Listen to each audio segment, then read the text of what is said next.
Good evening. We're going to continue now what I began last year. Basically, directives from the Rebbe, Hiros from the Rebbe directly on how to communicate effectively. Which, we don't have a better teacher than the Rebbe himself of how we communicate. So what I did was, you received it, you can check it out if you have it on the phone, or I have a printout here. I took 10 main hiros from the Rebbe, that if you follow those 10, you'll really have an excellent way of communicating effectively in a way that's also solidly based and so on. So in Rosh Hashanah, Sliach 10, that's the 10 letters. And we did the first 5, we began the 6th, we did the first 5.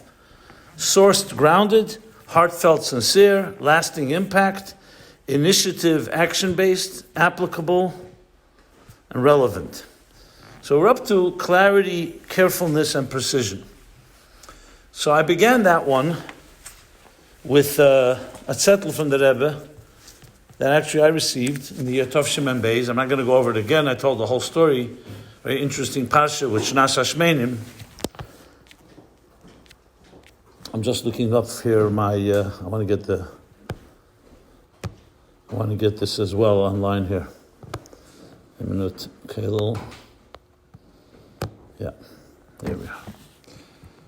So I told the whole story. The reason I brought it here was not just Misad the Chvivusa de Milsen's Geschmack story, but you see the Rebbe's precision and klarkeit. Both in the Rebbe's response of how we should produce the kavitz for Yud Aleph Nisan Shnas Hashmenim. And you could look through this. You see the detailed, how the Rebbe Mamish made a whole list. You see the Tayela, Leheitzeler HaKevitz Shematarose Teira. Very clear. The Rebbe didn't want to have any persemis about the Rebbe's pulis. Shematarose Teira. Ulechein V'ala Seder. I'm reading from the zettel. Let me just pull it up here so I also have it here in front of me. There we go. So we're on 6. Clarity, carefulness, precision. So the Rebbe says, Shematarose V'lechein V'ala Seder. Ma'atzemach Tzedek Miyal Eir the Kapitel Pei V'gam Pei Aleph Imam Izmerim B'yal Eir. You just see the specifics. Next, Ma'atzemach Tzedek, the Rebbe makes, in Hebrew, in writing you make 2 lines, means it's like ditto. So he's repeating, instead of writing Ma'atzemach Tzedek again, the Rebbe uses that. Ala Posik Yimesh Neseinu Gamer 6 Dile'il. Because I had written a list of things, so number 6 that I wrote, the Rebbe is now referring to here. So you see the diuk. Next, Ma'amur Amaymer Chazal Dechulin, from the Rebbe's father. Hatziyunim Hanal Ladach Shemavur Inyam Pei Shonim. And then Heisofe Takonos Abal Shem Tov the Kapitel Tilim the Shneisov Min Hogi Yemeledes. So you see here a list like Mamish, a list of a Meitzuleh. The Rebbe was a Meitzuleh. This is Tov Shimon Beis. The Rebbe Pasha writes how the kavod should be structured. And then you see a line, he writes, Eid v'ikar, lehetzuleh hatanya begedel rogil. Just looking here.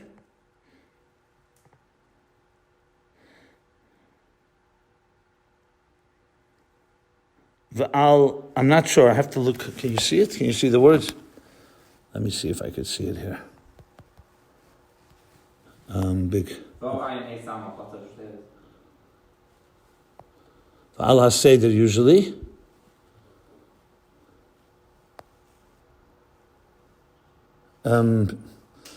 Nitfus Lachrena something. Brooklyn. La'achrei ha'ores. V'tikunim. I'm not going to read the whole thing here. I could send you a pinuach of this. I have it somewhere. The point is that you start looking at this, you start seeing the diuk niflev, how the Rebbe, everything is gerechent.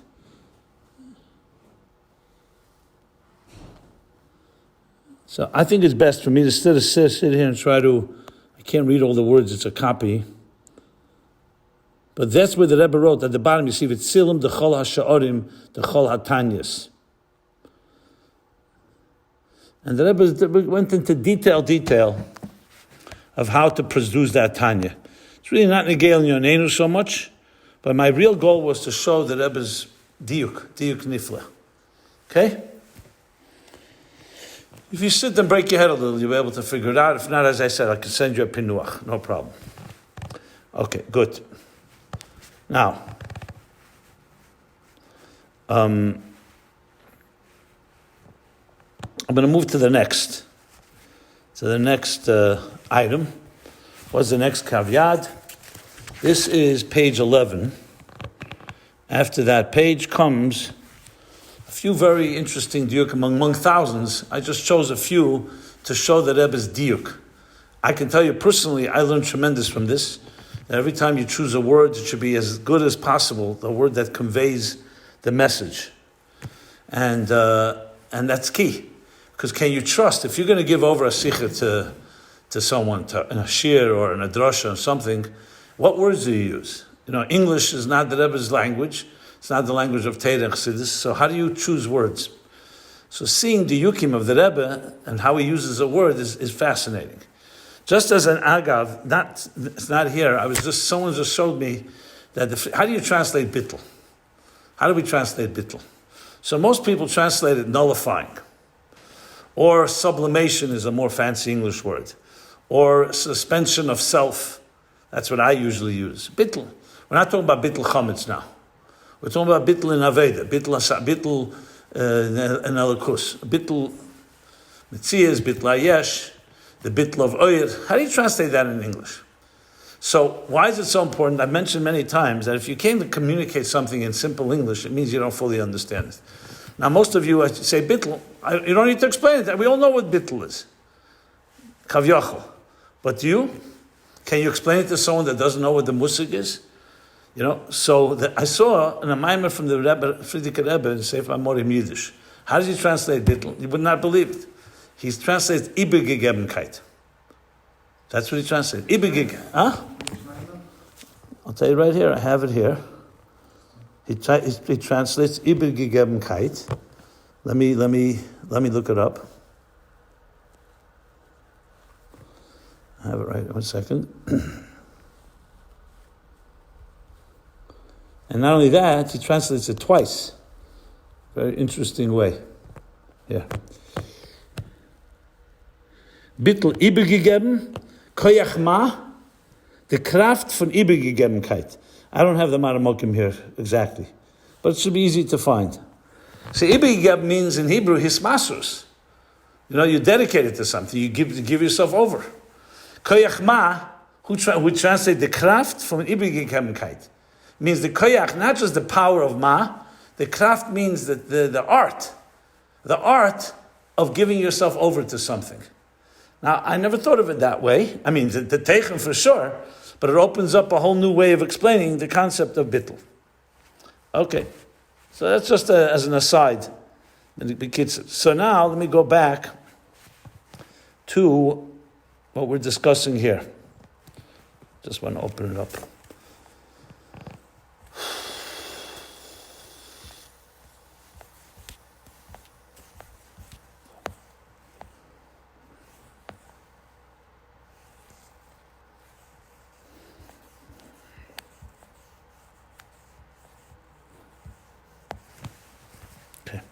So here, the dugmais I'm giving here, we'll go from, from right to left to right.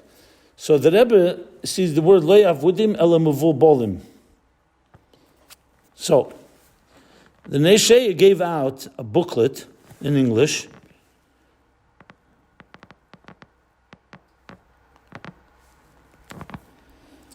Rashi Parokim, I can even read it myself. Maybe you could help me here. Let me see on the original here.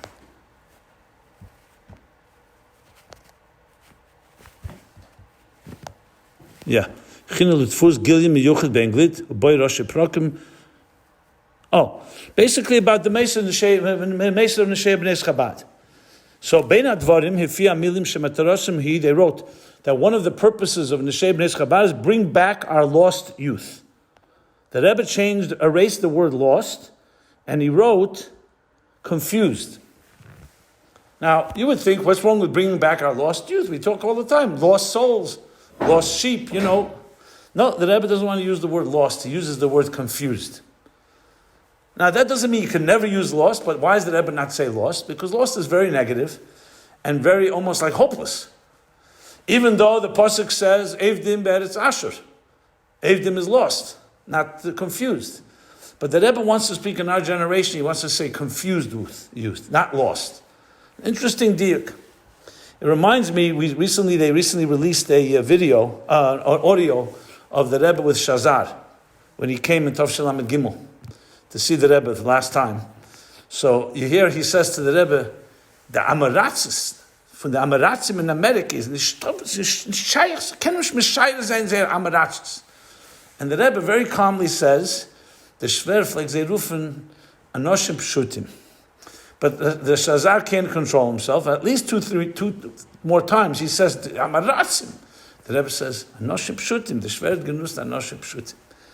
Then the Rebbe the third time says to him, Zokt Anoshim Pshutim, nicht Amaratzim.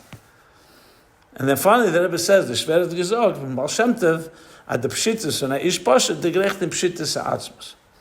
So you just see one word. What's the big thing? Shazar is saying Amaratzim. People say it all the time. But the Rebbe was the diuk, because it's a whole different perspective. You all saw the video with George Rohr, when he told the Rebbe he runs a beginner's minyan. Jews with no background. And the Rebbe said, what? By Machne Yisrael. He says, what? And he repeats again, beginner's minyan. And the Rebbe told them, all Jews are Ben Avram, Yitzchak, V'Yankiv, Ba'asar, Rivka, Rachel, V'Leah. There's no such thing as a Jew that has no background, as a beginner. Same teichen again. So Amoritz and Ish Pashat is a very different meaning, besides the mile of the Ish Pashat Pshittis. But the Rebbe's Medaik, just common examples that you all know. The Rebbe didn't want to use Beis Chelim, but Beis Refuah. It's not a house of the sick, it's a house of healing. That's what the Rebbe said. By the Mitzuyani Yisrael, when the casualties, the Israeli soldiers that came in Lamed Vov in the summer, the Rebbe spoke that sikha to them. And the Rebbe said that by Eden Zok Mishloch Tzach Nishtam mit Ha'etzeh. And here, nevertheless, he's going to give an eitz that instead of calling them Nache Yisrael, which means the wounded, the hurt, the casualties, should be called Mitzuyane Yisrael. Same idea like special children. So the Rebbe says special children is not just a euphemism, not just a way of not insulting a child, so you call him a special child. The Rebbe says, no, they have special keiches taka. The Eibishter took something away, he gave them special keiches. So you see from these, one word change is a whole different attitude of how you communicate with people. As I said, I learned from this tremendous in so many different ways. I'll give you an example that is less known. One example everyone knows. The Rebbe never said the word slechts. He never said ra. The Rebbe would say nishgut or hepech hatev. Look in all the sichos, it's hepech hatev, nishgut. He would never say the word ra. Now, Kemuvin is from the Gemara that says that even begnusen shel behema, the Torah will not say tmeya, they'll say ena tehera, except when it comes to halacha. Halacha, you have to be clear, so it's mutar also, you can't leave anything ambiguous and unspoken. So the Rebbe never said that. And it was clear. But there's another thing interesting that I noticed when I started writing Fabrengens. So the Rebbe would give it into the Rebbe, and the Rebbe would edit. I noticed an edit. I didn't notice it the first time. After a while, I noticed that Rebbe does not like the expression. You know, when you speak, you say, for example, Moshe Rabbeinu is nishnor arav ezecha melech vayhi b'shur melech. Shabbos is nishnor atog von enex ezecha atog von simcha. You know, this is common expressions. That's not only this; it's also this. You know, Torah, is it also nevuah or is it chochmah? You know, things like that. And you have constantly this expression that something is not only this, it's also this.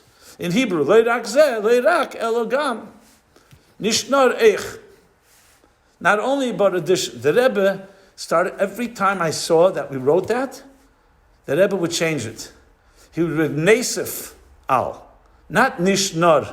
Un eich, nesef al Mesha being, in Sugav was Mesha's Rav is a Eich HaMelech. Nesef was Mashiach Izarav Izarech HaMelech.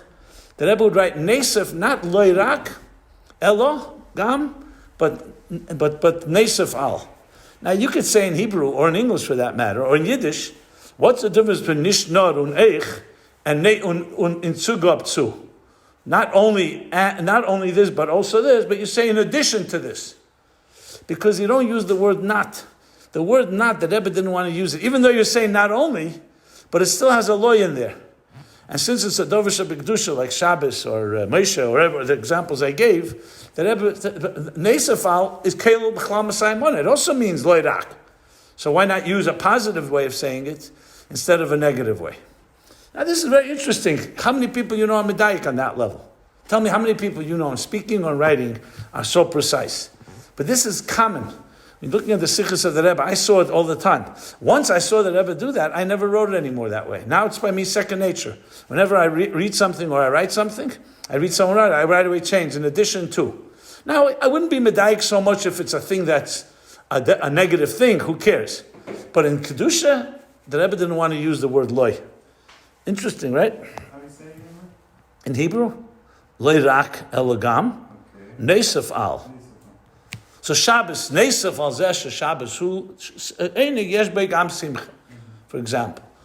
In Yiddish, it would Nishnor would be in Sugab or the Behisofa. That would be the way the Rebbe would say it. Okay.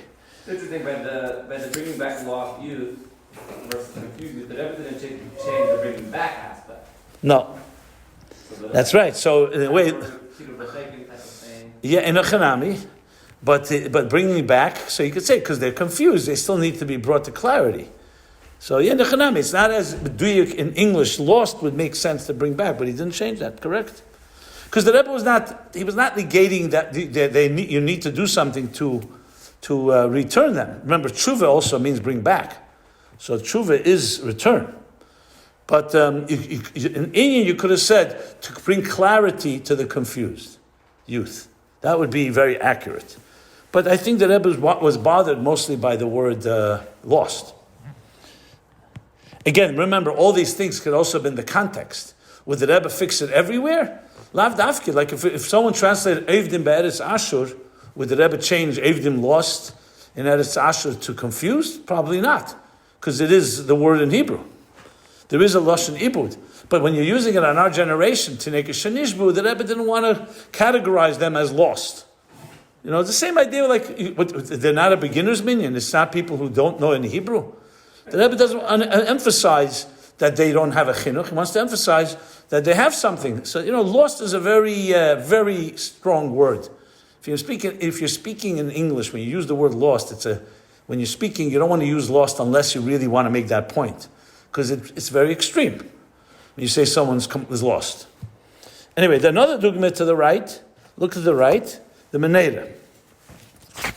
So the Rebbe, they wrote like this. It's talking about the Meneda, the public Menedas, the Rebbe God we trust. So then they wrote, the Meneda is particularly symbolic of political freedom. Religious. Of religious freedom. Yeah, my mistake. Of religious freedoms. The Rebbe changes that. And what does he write? I can't read it in my copy. Let me see it here. Because we don't have the Meneda is particularly reminding of religious freedom. So that's a very big difference. Symbolic is like a remez, a symbol, a sisma is a symbol. A symbol is like something that you use like an example to symbolize something. Reminding is particularly reminding or reminder. It's not reminder, reminding of. So that's much stronger. A symbol is more like a dugme. And reminding means that's what the Meneda does. It's like Haskaris Hanes, Pirsum Nisa, or whatever. I mean, that's not here Nisa, but it's the idea that it's a zecher. It's reminding us of it. And in other words, it has a direct impact on us. Because a symbol would mean, you put up some type of symbol, and that's supposed to remember. It's supposed to be a symbol of that idea. Reminding is much stronger in connecting the Meneda with the religious freedom that he says here. So that's yet again example. Remindful. Oh, I see they wrote remindful. If you look below, I don't think it's remindful. Mindful. Looks more like reminding. But remindful would be the right word in English. So remindful of religious freedom. My point here again is not so much the diuk in this specific thing, is just the etzam inyan of precision and clarity. Very, very key. I would sometimes, in writing something, can spend hours just on a word to figure out how you translate that word. Like if you had to translate Atzilus on paper in English, what would you write? Most people would not know what to write. So most, what they do often, they just write Atzilus with italics. And that's it. That solves the problem. So you didn't solve anything. How would you write Elam Atzilus? So Atzilus literally means to emanate. V'yatzalti min haruach al meisha to the Skenim, that he imparted. You can say he imparted from the spirit, and he imparted. But we say the world of imparting, that would be. I'm saying. Yeah, but let's say he's going to print. What would you write? Why don't you give a short description of explaining? Okay, so then that hagufa, what would you write? So, and still, you can give a description, but you have to say some word. I usually use for Atzilus the world of unity or the world of vision. It's not an exact translation, but it's the one that captures most what Atzilus is. Bria, you could say, is easier, the world of creation. Yitzira, the world of formation. That's the words used. The world of Asiya is the world of action. But someone reads creation, formation, action. Is that really accurate? What about Mamala Kalam and Sevav Kalam? So I don't want to go into this right now. We're not going to go into a whole study of translation. But the Rebbe actually has a letter in English where he explains the worlds and uses interesting words to explain each one of them. So if you're talking about literal translation, and we know in Hebrew, literal translations don't always work. Just look at how many mefarshim are in the word Bereishis is bara. Look at all the mefarshim, Rashi, Ramban, Even Ezra. What does bara mean? Create. We understand. What does it mean? So they talk that bara is only shaykh yashma'ayin. It's just words in Hebrew happen to be very difficult to translate in English. Sometimes you need a lot of words, and sometimes you need to explain it. But the point here is diuk. Okay. Some more examples of diuk. And this is a little also, I have no problem. Sometimes the Rebbe made a little humor on my cheshbon, which is fine. So here, let's open this one. Next page. In clarity, are there page numbers on this thing? Yeah, this is page 12, it should be, right? Yeah, page 12. So let's start from the left side. Okay.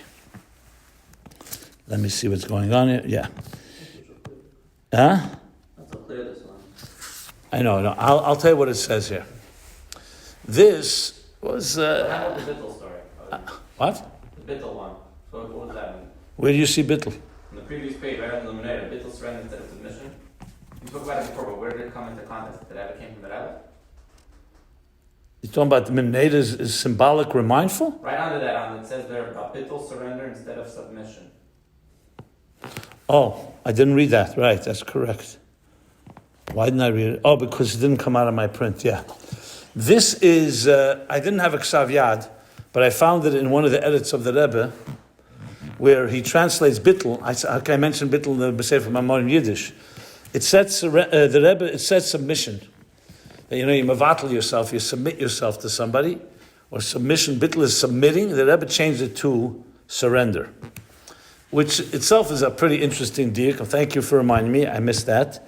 Yeah. Surrender is like when you have in a war. Yesh milchama, one side gives up to the other. How do you translate that in Hebrew? It's really surrendering is like no, like that. Yeah, in the Malyusa, huh? Nichna. Come on, nichna. Chnoa ubitl. Chnoa v'shiflas by enim dim lispal el meterkei v'dreish. But I would say, obviously, surrender here is not surrender to an enemy. It's not a war. Surrender is a form of, you called it, Hachna is a good word actually in Hebrew in that sense. Hachna l'Kadosh Baruch Hu. What word did you just say? Surrender? Where you acknowledge. What was the word you just said? You said a word. Haidah. Haidah is acknowledgement. Haidah is definitely the state of bittul. Surrender means that you can feel keichiv eitzim yadi, I'm in control, and you surrender control to the Eibishter. What's betochen? That the Eibishter is going to take care of everything. That was really what is referring to here. Now, let's be careful. Remember, it's always context. I wouldn't say every time it says bittul. In Chassidus, you could just say surrender. The Rebbe wrote it specifically in that place. I'm not sure what the context was there. But for example, bittul hayesh, would you say surrender of the yesh, surrender, bittul b'mitzias, surrender of the mitzias? I don't know if surrender would be the right word there. But it's interesting. Submission, on the other hand, is definitely has negative connotation. Because submission is almost like what a eved submits to an odin. So even though by the Eden there's the concept of Kabbalah sale in that sense, but submission also has a sign of weakness, that you're weak, so you submit. Surrender, it can be an element of, like you said, Haidah, acknowledging or recognizing and surrendering your will. Aseh etzein cha k'etzein nei, for example. Surrendering your will to God's will.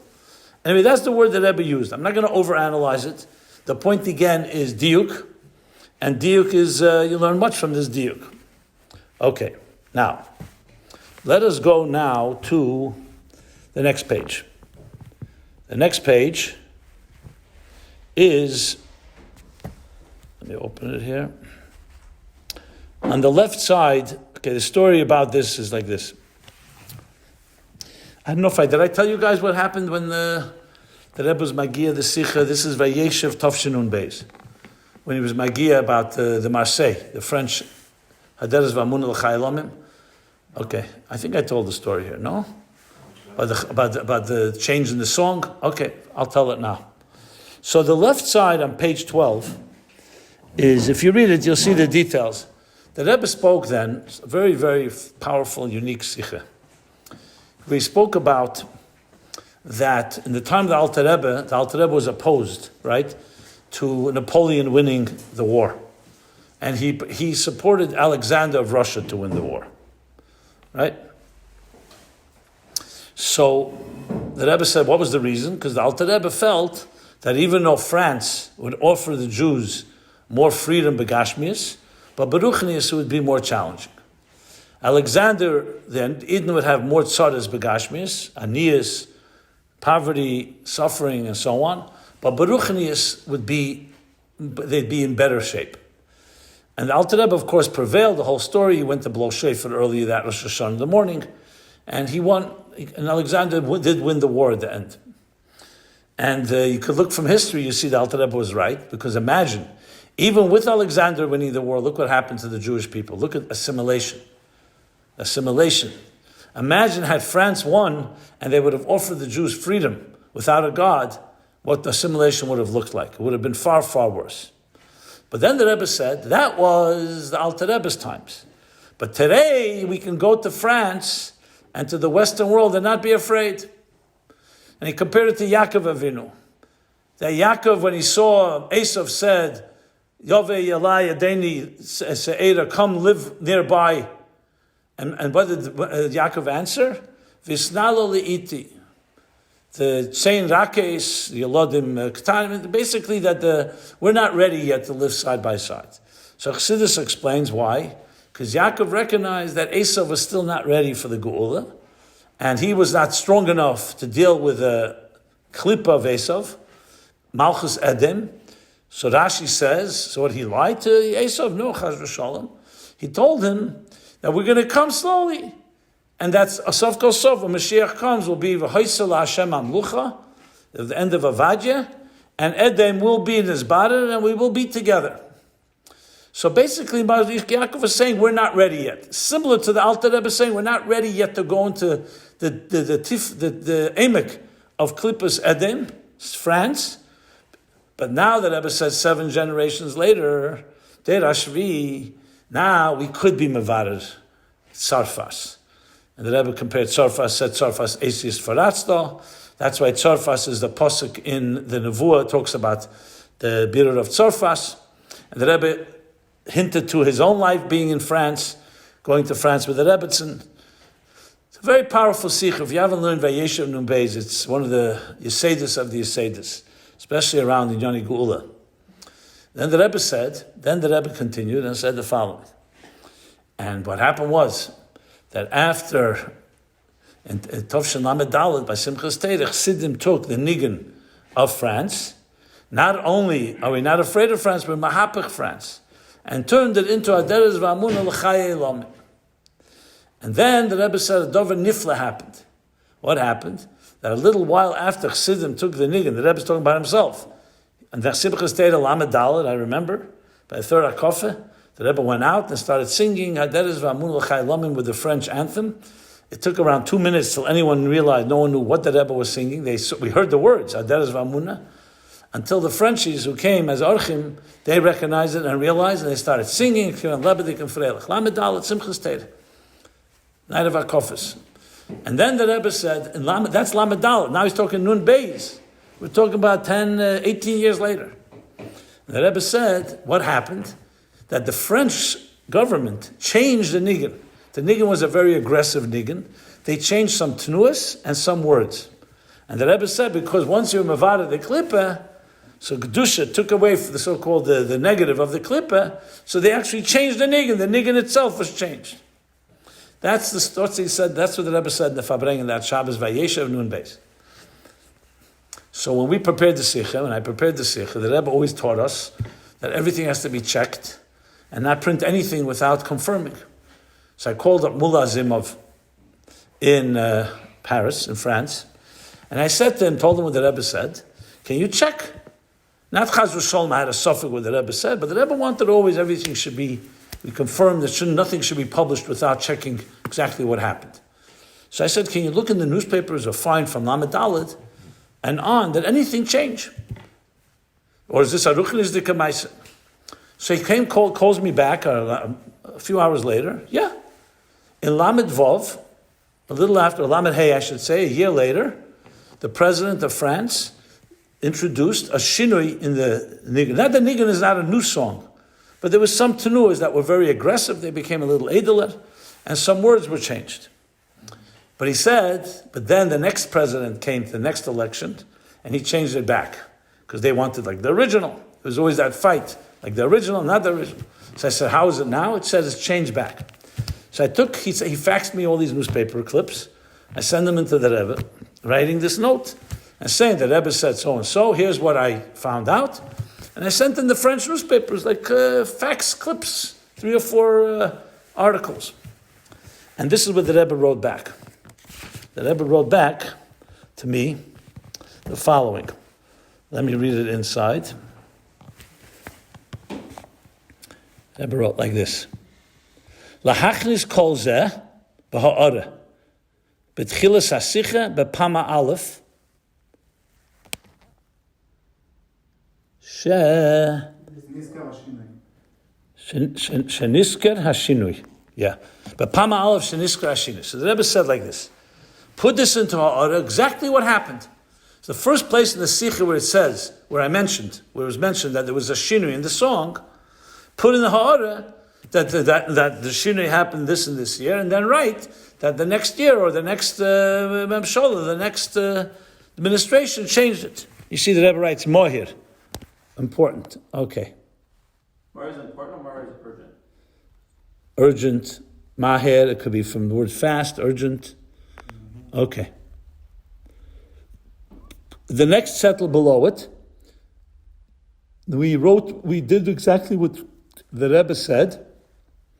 We wanted the Rebbe to see it, to make sure it's what he likes, which we often did.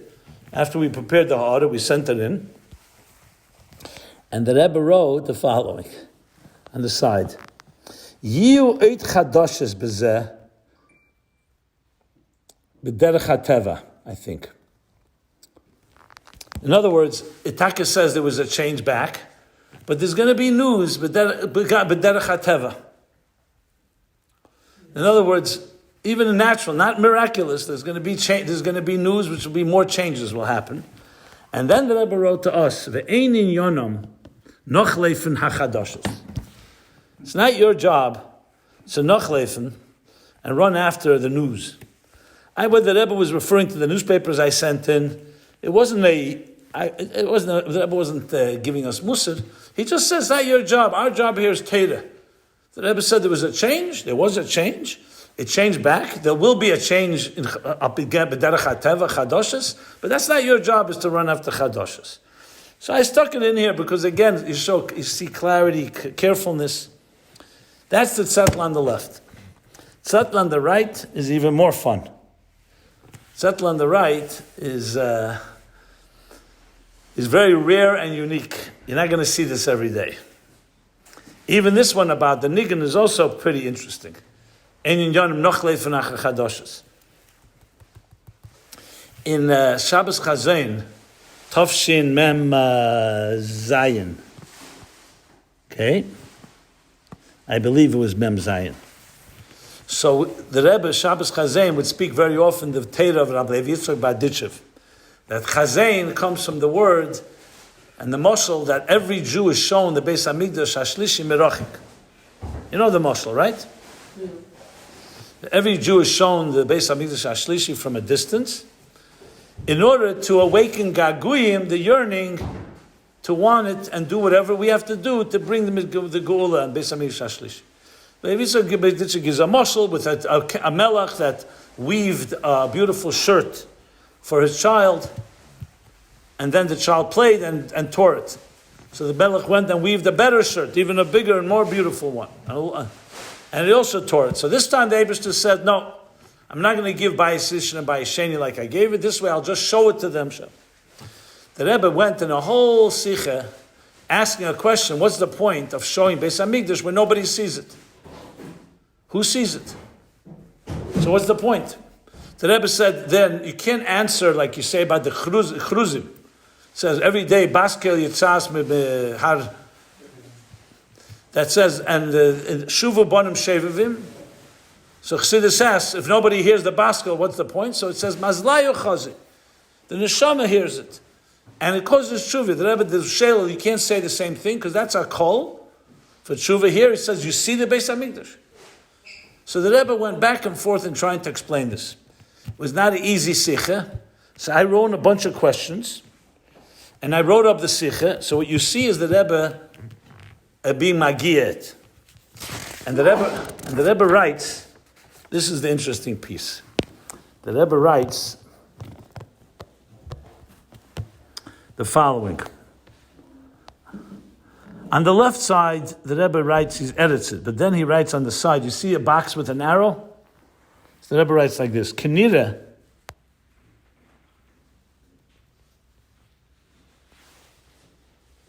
Tofsu. Kenira Tofsu, because that was an expression that was always used in the Sikhs, Tofsu, late Tafasnu, that we didn't understand. So the Rebbe says, Kenira Tofsu v'nemar, Sherei b'nei Yisrael ro b'peil b'Shabbos Chazain, Shabbos Kedesh Chazain, the Hey Tov Shemem Vov, or Mem Zayin. I'm trying to see the exact words. Let me just see.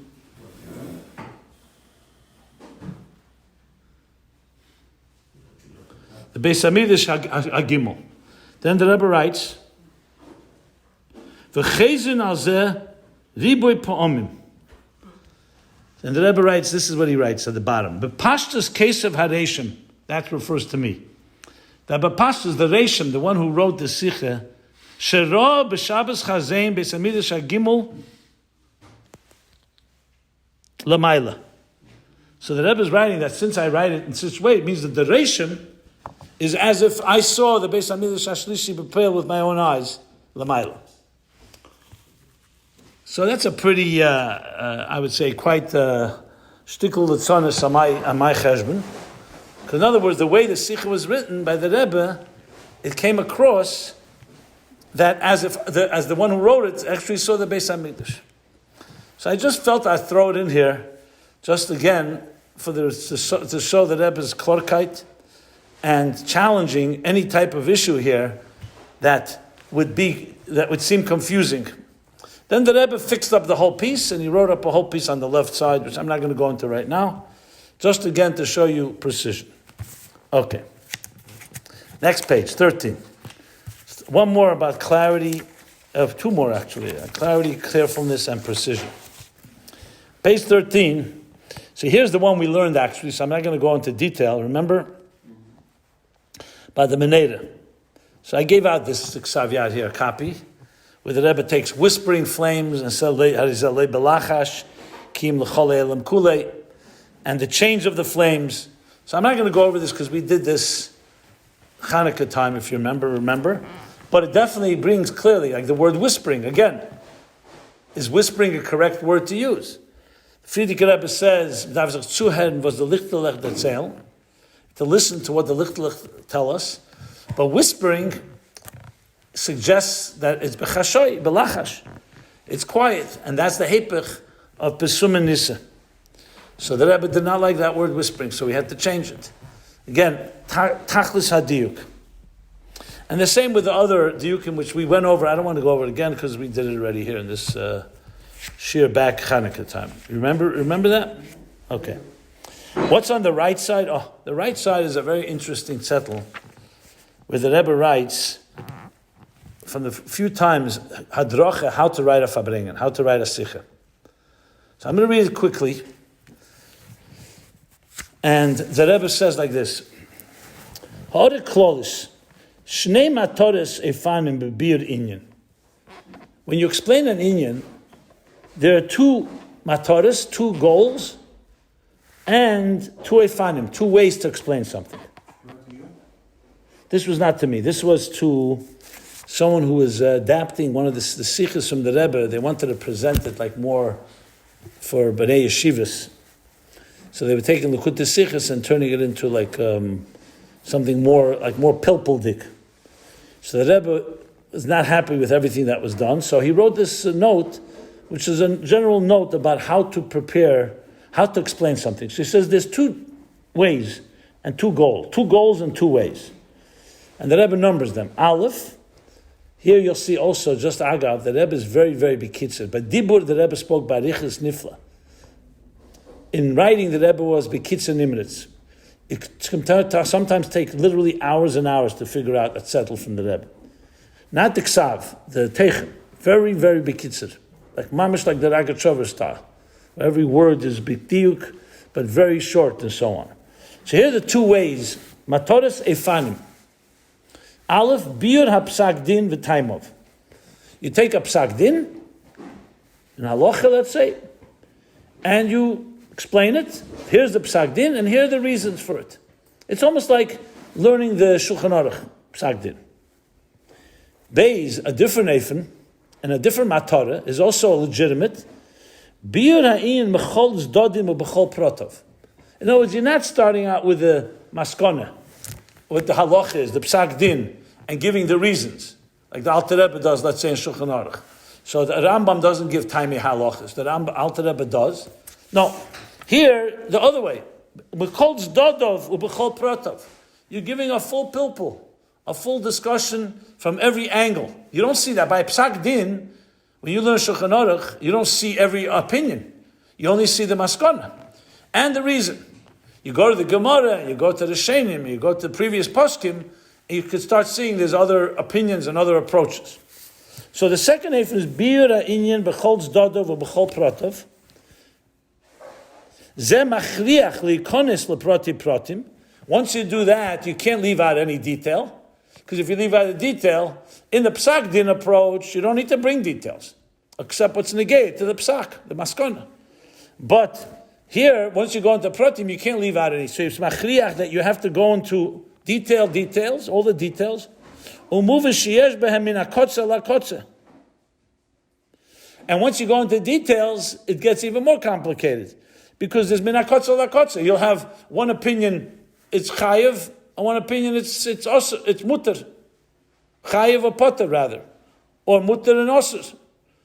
So you have to give a svara azay and a svara farket, and it could be mamish one extreme to the next. Minakotza lakotza. Shemevinim bepashtus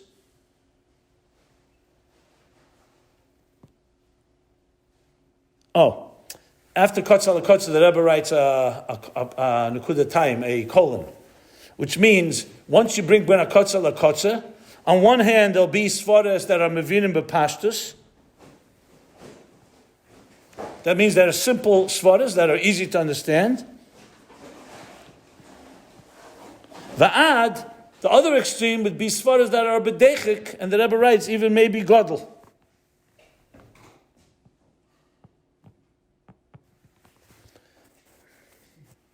So in other words, once you start going into details like that, you're now dealing with all kinds of extreme theories, one extreme to the next. Some are b'pashtus, some are b'dechik, meaning it's not really clear. It's a dechik and dechik godel, perhaps.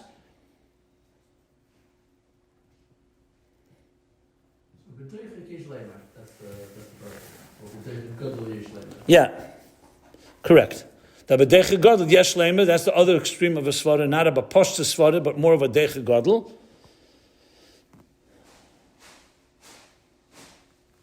Now, let me just see how the Rebbe continues. Now he says, "Ha'achreinim dershim havara b'yeser."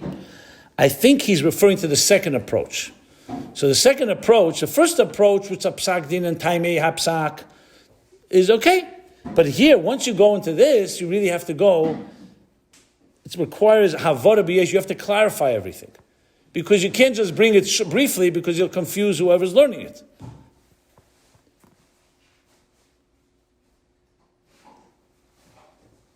Okay, there's missing a number one, because now he's explaining, once you bring different svaras, so number one, you need havara b'yeser. Number two, liyeser b'hirus, efshel hesif, af shedechaku kiyetze b'zeh.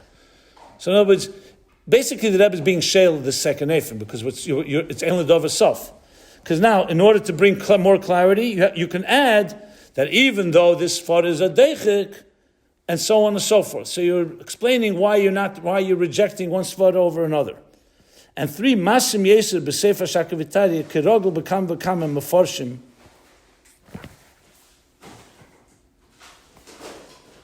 What is that? 01? What is that? Forshim? V'svarim maybe? V'svarim. Let me just look at the ksav for a moment, because I think there's something written wrong here. Yeah, v'svarim.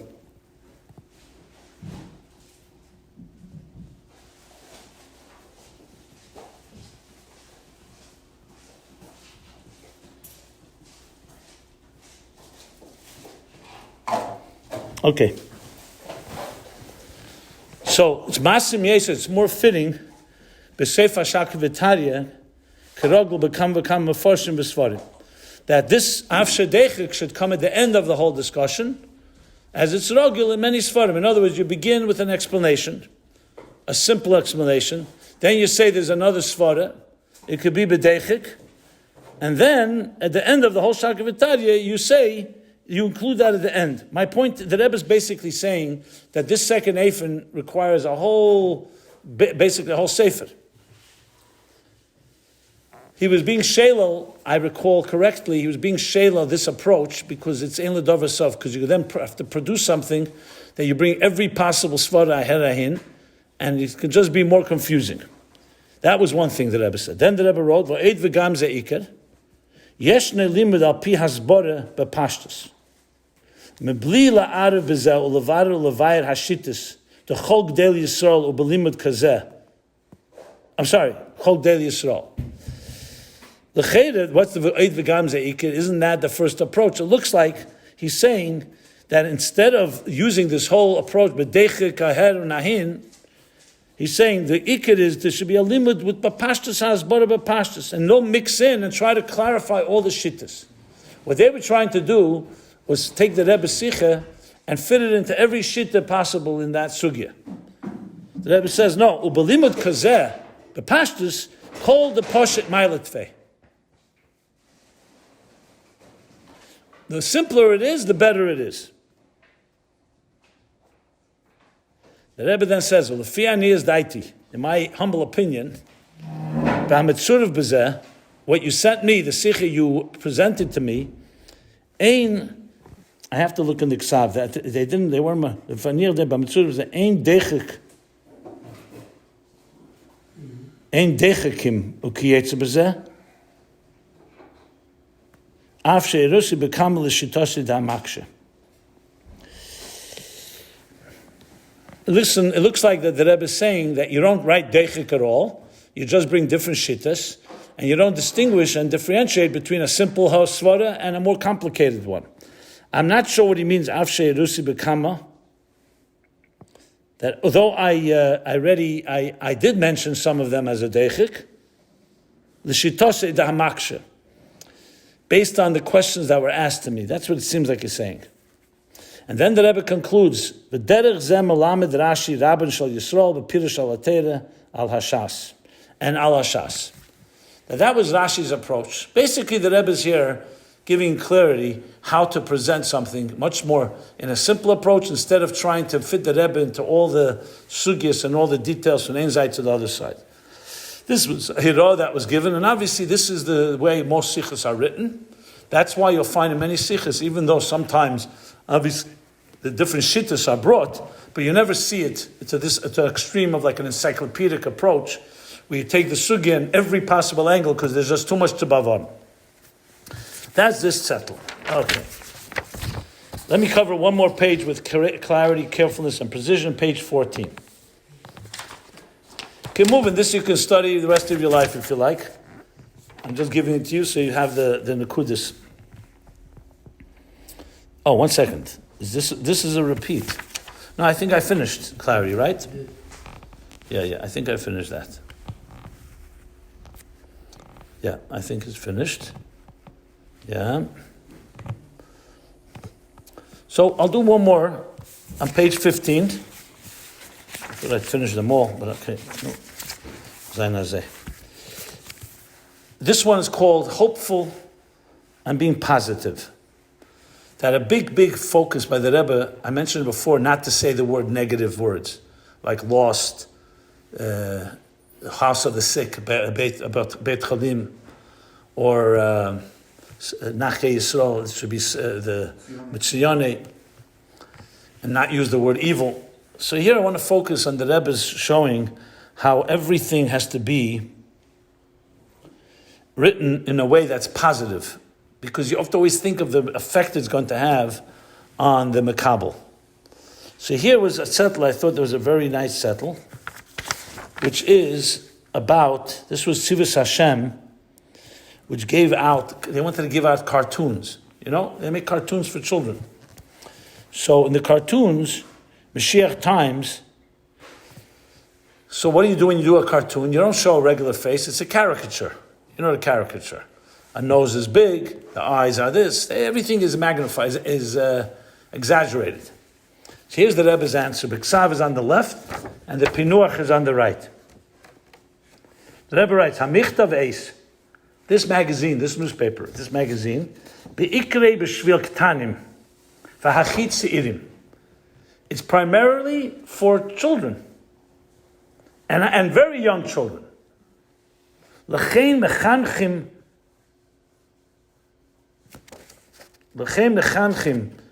v'sikim da'anal tzichim lahachlik b'chol anal.